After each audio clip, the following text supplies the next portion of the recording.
Aşgabat daşow ýolunyň ugruny iýeleri seretmeýän iýdegisi düýeler ýol helakçyliklerine sebäp bolýarlar.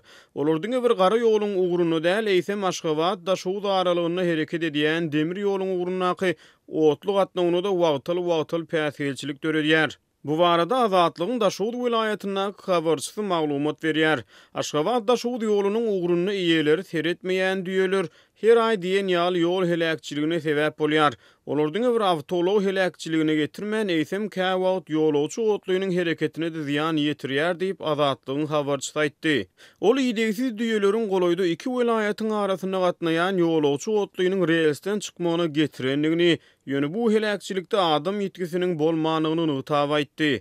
Emma otluýynyň lokomotiwi döwlüpdir. Muňa demir ýoluň ugruny ýatan 3 tane düýe sebäp bolupdyr diýip habarçy belledi. Ol bu hadisa şaýat bolan demir ýol işgärleriniň gurrunlaryna salgylanyp düýe bilen bagly ýüze çykýan köçe ýol hadisalarynyň ýygy-ýygydan gaýtalanýanyny habar berdi. Şeýle hadisalaryň ýygy-ýygydan gaýtalanmagy derarly demir ýoly düýelerden gorap saklamak üçin onuň töweregine belli ýerlerde sim haýet çekip başlanypdyr diýip habarçy sözüniň üstüne ýetirdi. Söhbetdeşligiň dowamyny düýeleriň eýeleri barada gysgaça maglumat beren habarçymyz olaryň hususy iýeçiligi degişlidigini, ýöne olaryň helakçyliklere ýol açýanlygyna garamazdan häkimetleriň düýeleriň eýelerine mal garalaryny ýola ýakynlatmazlyk boýunça degişli çäre görmeýänliklerini aýtdy.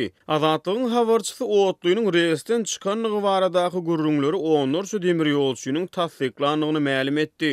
14-nji iýuny Aşgabatdan Aktepe etrawyna barýan bir taksi düýe bilen çaknyşyp bu fajialy wakada 5 adam helak boldy diýip Azatlygyň habarçysy anyk maglumatlar berdi.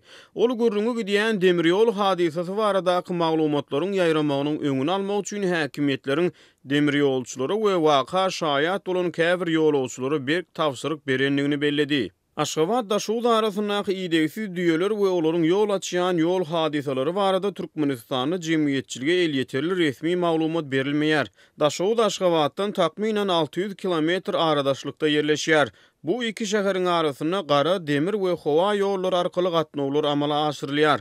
Maglumat üçin aýdylsa türkmenleriň arasyna düýeleri aýratyn orun berilýär. Onuň çalyny şypaly içki ýüňüne ýyly ýapynjy hökmüne garalyp, düýe ýüňünden ýasalan goşor bagjyklarynyň gözden dilden goraýanlygyna ynanylýar. Ýöne lehen garawymnaky ýol hadisalaryna ýol açýan düýeler baradaky meseleler resmi derejede gozulmaýar.